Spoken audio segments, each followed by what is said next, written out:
right, Dave. So nice to meet you. And I think the most important person in the story of snowboarding is probably Jake Burton. He recently passed, unfortunately, and cancer is terrible. We all know this, but he was such a visionary person in the sport. And it's something that you, a guy that you knew as a person. And what was Jake Burton like? Wow, that's a pretty loaded question. You know, definitely it's still really sad, when I know Jake's not here. I've known him for 30 years, so it's a really long relationship. I'm just grateful that, I got to spend a lot of time with him. And he was just a big part of my life, from snowboarding in general, right? To just other things in life. But I mean, what was he like? He was the most giving guy. Like he was just like, I don't know how to explain it, but every trip I would go on with him, he would have like a bag of something. He would have a bag of sunscreen. He would have a bag of gloves. He would have a bag of all these different things. He'd travel with all this stuff. And he would be like, oh, you need some sunscreen? He'd just give you sunscreen. Or, oh, you need some extra gloves? Here you go. Like he was just like always giving. Or he would always, like he would never go into a place and not buy something. He would have to go in and buy things. He's just a very giving guy, like to me. And then the other big thing, I think what Jake was he was just a frothing snowboarder, really. Like he had like, I always explain him like he was like a wrinkled t-shirt, hair kind of messy, and he just wanted to go snowboarding all the time. Like we would go to meetings and stuff like in Burlington. I'd be there doing meetings, right? And he would like meet me in the hallway and go, hey, let's go, let's leave. And he would just pull me out of a meeting to go snowboarding. And like then people would be like, where's Jake and where's Dave at? Where's, like, and we'd be like out riding at Stowe or whatever. Like he wouldn't even care, he was like that. So I'm definitely gonna miss him a lot. But his legacy and what he created in snowboarding, not just Burton, but in the whole sport really, is going to continue, especially with Burton, with the company. Like everybody's really passionate about continuing his legacy, product development, pushing the sport, inclusiveness to the sport, all these different things that he was really into, and we're really pushing it. So, When I look at the brand over the years, they've always set the bar for, product and things that are being developed in snowboarding. But if you look at the landscape of snowboarders across the world, there's a faction of maybe some really core guys who always had a problem with Burton, because I look at it like the Patriot Syndrome or the Cowboy Syndrome, where they're the best and people sometimes always want to take a shot at that. Did that ever bother Jake? Do you guys ever talk about things like that? Yeah, I don't know if it bothered him as much as me, probably. It bothered me a lot. Like, so I was a Burton snowboards rep in the early 90s. So I was a rep in the 90s and it was great. Everything was killer. And then I was a professional snowboarder living a pretty selfish, life for 15 years. And then after that, I got back into sales and marketing with Burton. That's what I've been doing for the last 12 years. And in the last 12 years, in the beginning, it was like I started going to accounts in a lot of different places around the country and the world. And there was this, especially in America, there was this negative thing about Burton I couldn't understand. I go in, some shop kid be like, oh, Burton sucks, blah blah blah. Like I'm like, oh, it's corporate. I'm like, really? Like what do you mean? And then I would have to make them explain it to me, and they thought in their brain that Burton was some corporate company. I'm like, dude, there's some guy who owns it. Like Jake owns it. He's just some dude with a wrinkled t-shirt with crazy hair. Like he loves snowboarding. So there was a misconception in, I think, the snowboarding industry, and especially with shop kids. But that was our fault. We did a lot of maybe stupid things. Maybe they're greedy things or whatever, make money or do this or do that. But those were decisions that I think Jake made, people at the company made, to kind of have that bad stigma. But I think the stigma has definitely changed in the last 6 or 7 years for sure. And people do understand that, like, oh, Burton is in this sport and they're in it, and that's really all they care about. Burton just cares about snowboarding, really. Yep. And especially right now, like it's just, that's their focus, so that's my answer on that. But I've always kind of, when people say that, oh, Burton sucks or Burton corporate, why is it corporate to you? Oh, it's big. I'm like, well, it is big. It's a you know, we've been doing well over the last 40 years, but why is that bad, you know? And It's they like can't your explain it. marketing's so good that you forgot about telling the people that you were a privately owned company and it was Jake who's still at the top of everything. And now they Yeah, know that. yeah, yeah, yeah. And another crazy thing with him is he left the world before coronavirus, which is like, you know, it's sad that he's gone, but he will never know of this new reality that we're all living in. And it's so crazy how things have changed. How has this affected you and your family? Well, I'm glad he's not experiencing it actually, but it's different, you know. It's a really crazy world we live. I had COVID in March. Oh, wow. Yeah, and I mean, honestly, it was the flu. It felt like the flu to me. So, but yeah, about a month ago, I got an antibody test and it's positive. So I have like antibodies in me, right? But you know, everybody's like, "Oh, COVID, what?" It's everybody's freaked out, but I'm not too freaked out. So, um, it's definitely changed a lot of things. Obviously, I would rather be like at Squaw Valley, hanging out with everybody from Peter Glen, like snowboarding and hanging, right? Instead of Yeah. talking on some computer, you know. But Yeah.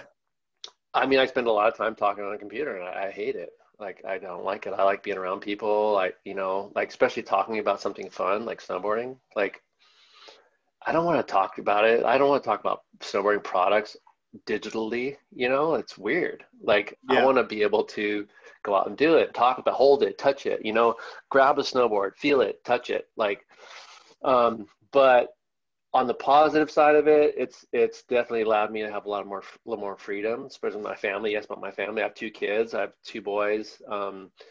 They're 17 and 16, and basically, you know, my kids are able to do more stuff for freedom, and I am too. So I'll be snowboarding way more this year. We have a place in Lake Tahoe, so I'll be in Lake Tahoe a lot. So I'm psyched.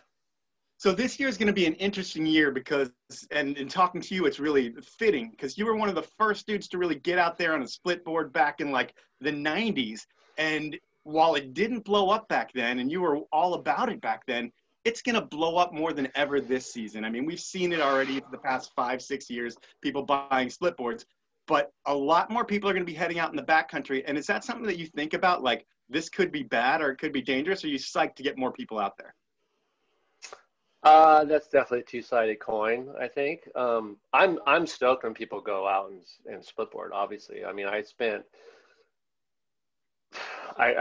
sacrificed my career to promote splitboarding in the late 90s. I started splitboarding around 95, and then I went and filmed a video part on a splitboard, and nobody thought that you could do that back then. This was in like 98, in 99. And TV9-ish?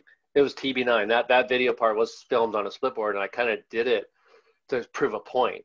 You know, I wanted to show people like these things actually work. You know, they actually work, and nobody really believed it back then. You know, and obviously you shouldn't be hitting jumps and doing all this stuff on a splitboard. It's made for riding powder, but I knew they worked, and I went up to prove a point. But since then, it's really taken off. I think it's great. You know, the stuff that Jeremy Jones has done, a lot of people promoting splitboarding around the world. And I think it's great. This year is definitely going to be big because, you know, some ski resorts might be limited or not open or whatever, and people are going to go out to ride powder. Everybody loves to ride powder.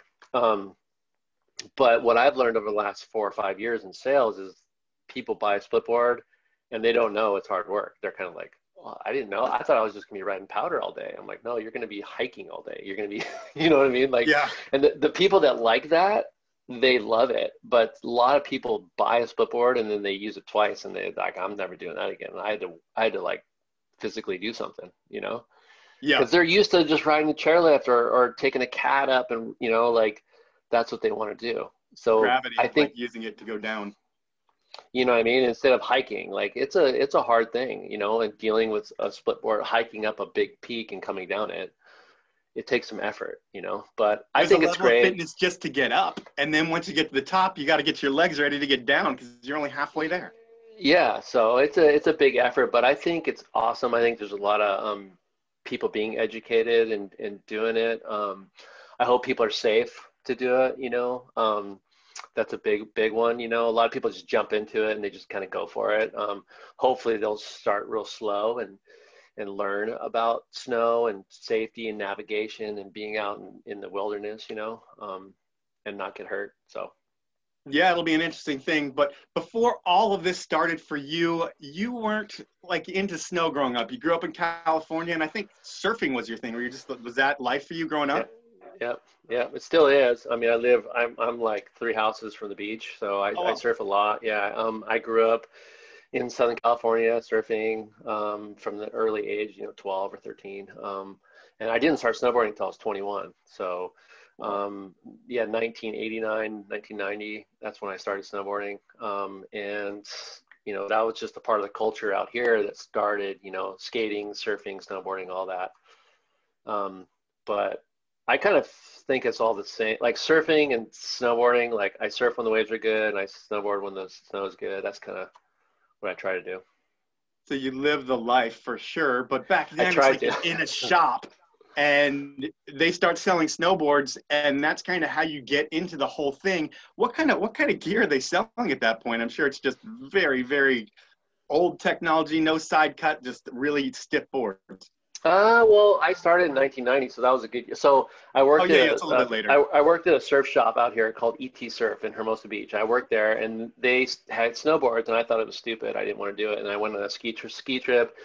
I was a skier. I skied for like 14 years, and then I broke my skis on the ski trip in Utah, and I rented a board. My friend talked me into renting a board, and I tried it, and I was like, fell in love, right? And I come back to the shop, and I'm like all into it, and the first board I bought, I think it was a Craig Kelly, the purple and gray one. So I had good equipment, and I had like good boots and Burton freestyle bindings and stuff. I had a good setup from the beginning.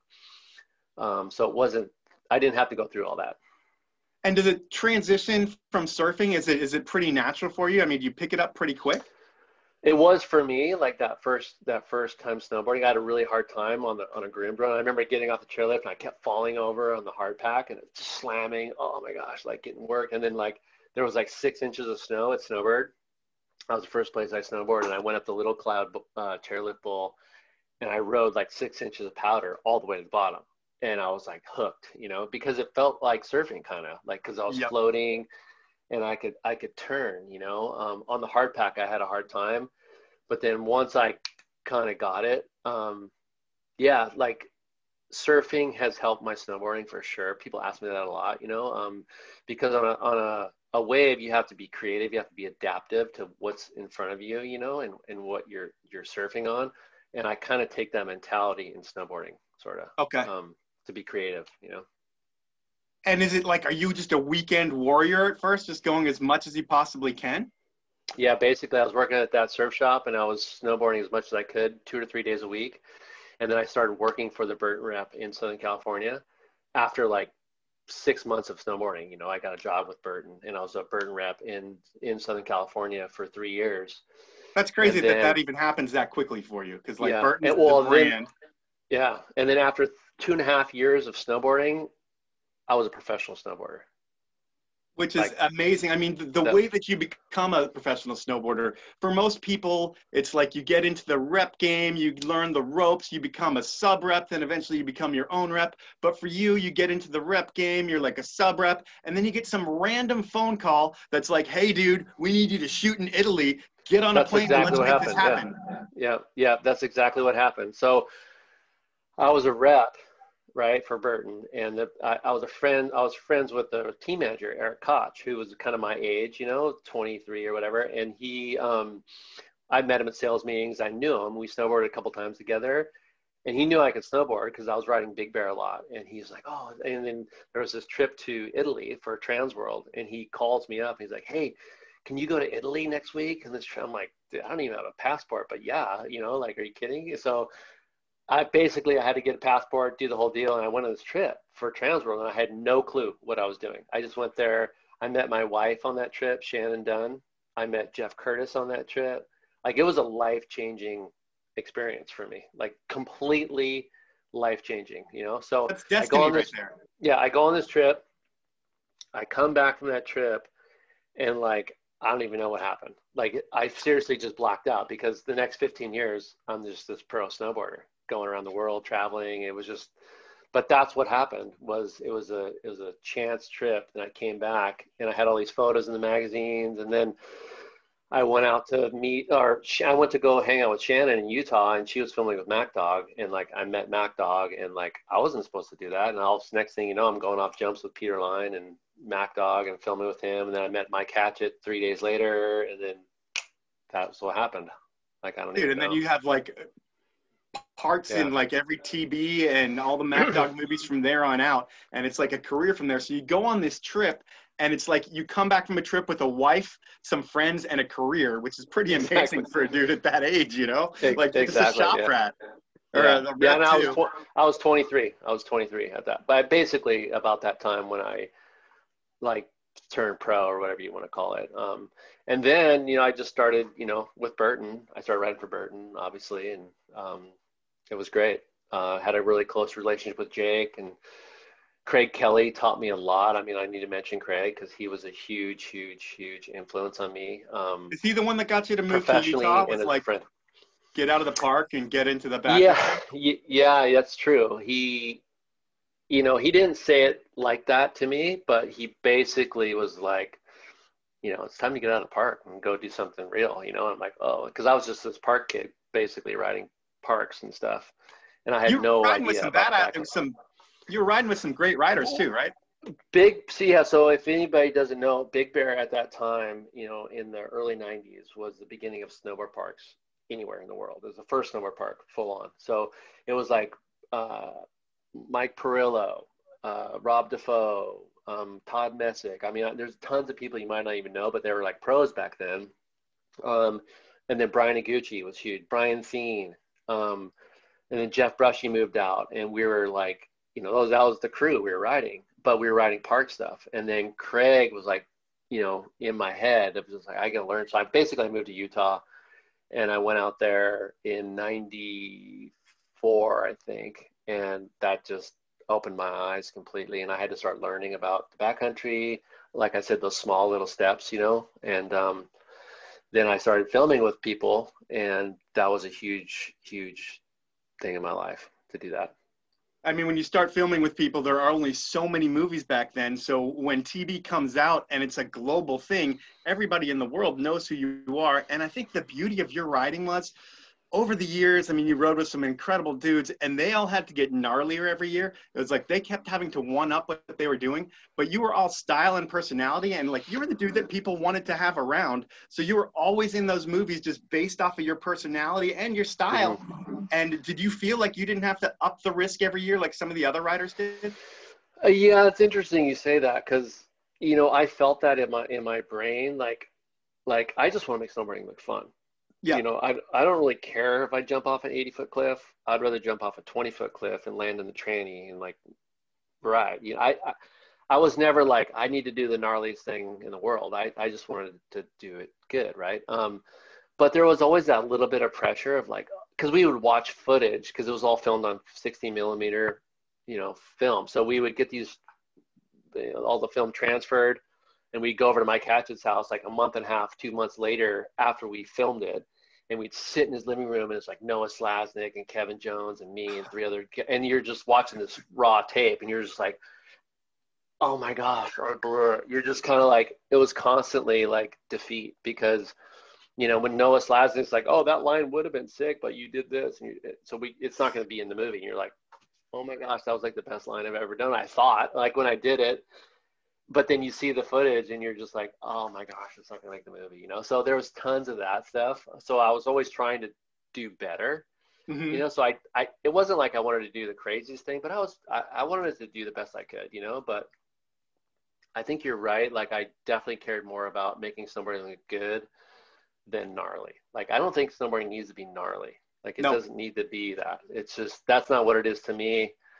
So when I was portraying it, like, it's like surfing. Like, I don't need to go surf like pipeline, 10-foot pipeline. Like, I just want to go surf good waves and make good waves, you know, look good or whatever. So I was never doing the gnarliest stuff. Okay. And then with, you know, with your career and sponsorship, when does it get to the point where you don't have to work and you don't have to do anything but snowboard? Does that happen right, like, soon after you move to Utah? Yeah, basically it was that year. So I had to make a decision.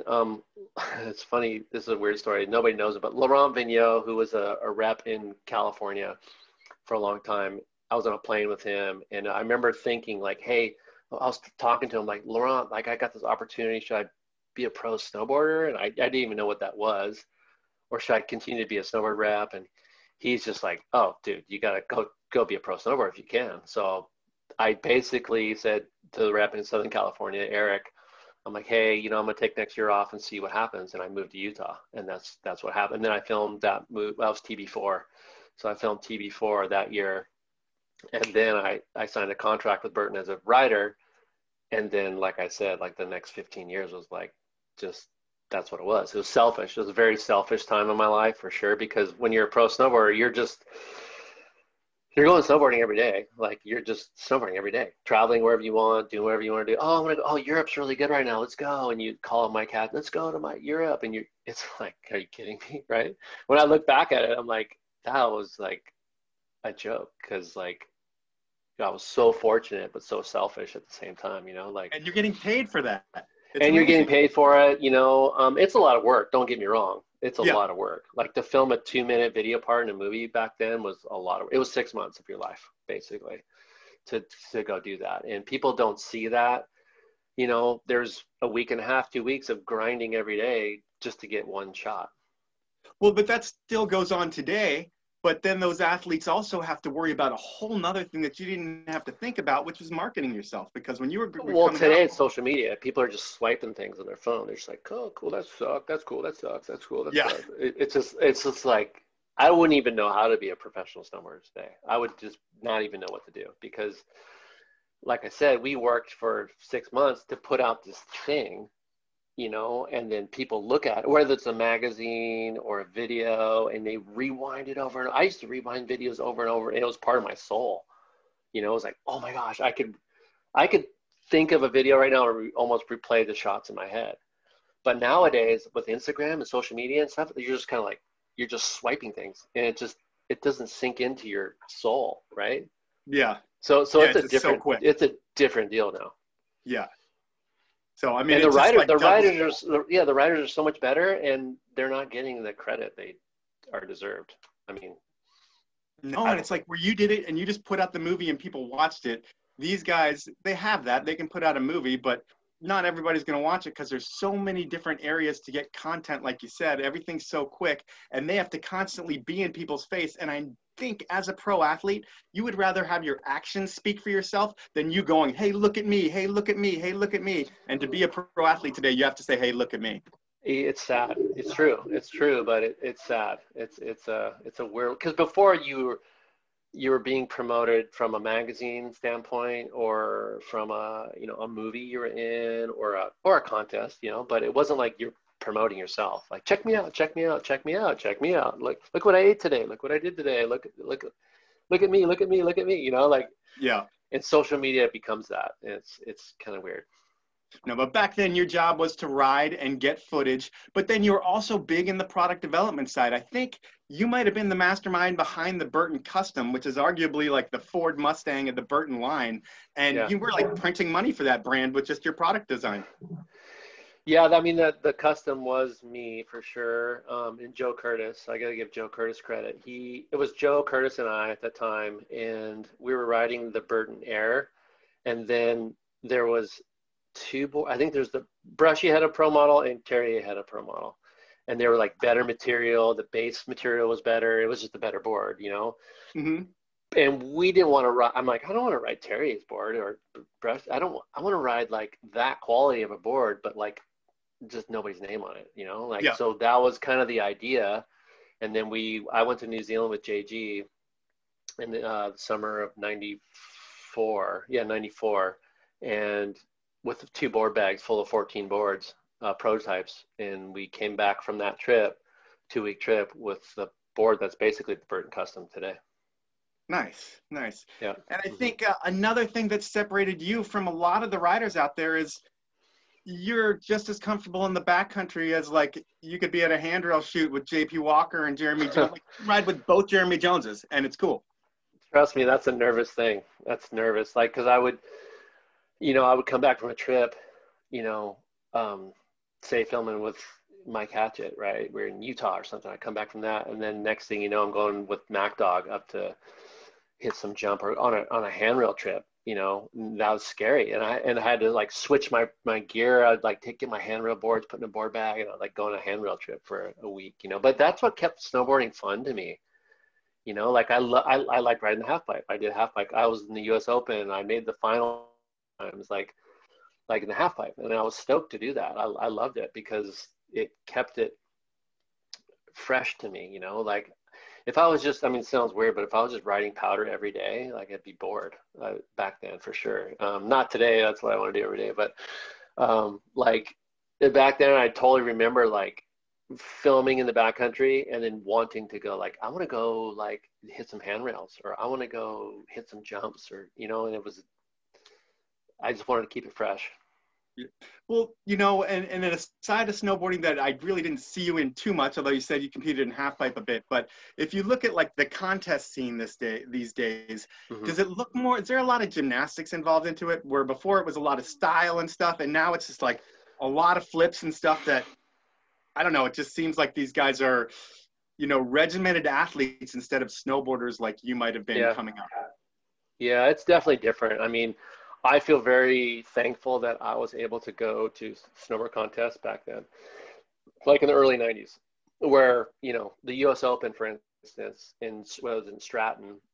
It was phenomenal to be there, to see all that riding. And it wasn't about, people didn't even do 720s then. I mean, maybe 720s, but it was very progressive. I remember when Ingemar Bachmann came into the scene, and then like Johan Olofsson. So Johan Olofsson came on, and he would ride switch in the pipe, and nobody even knew he was riding switch. Like he was unbelievable. Johan was just unbelievable. He came over from Sweden, and I was like, who is this kid? You know, and seeing stuff like that, you know, now seeing the half pipe, it's crazy. You go to the US Open or the X Games, it's nuts, right? They're going 15 feet out, just spinning, like you said. And it's more of an athletic, maybe gymnastics type of thing. It's very physically demanding and very hard to do. Sure. But back then, snowboard contests, you're right, were more creative. It was more about style and, you know, making snowboarding look good and that. So it was a different thing back then. You know, and one thing back then that was kind of clowned, although it was something that was really big in the late 90s, was the whole step-in movement. And, you know, you had K2, you had Burton, you had a whole bunch of different people making step-in bindings. And, you know, I was living in Colorado then, and I tried just about every system you could back then to see how they worked. I always thought back then Switch was the favorite one of mine for some reason. But they kind of went the wayside. No one really rode those bindings anymore. And now Burton's coming back with the StepOn. It's been around for a couple years, I think, but you've been riding them a little bit longer. And what are your thoughts on the StepOn? Because I feel like it's made a turn where it's like, it's a modern binding now. Anybody can ride it and get performance out of it.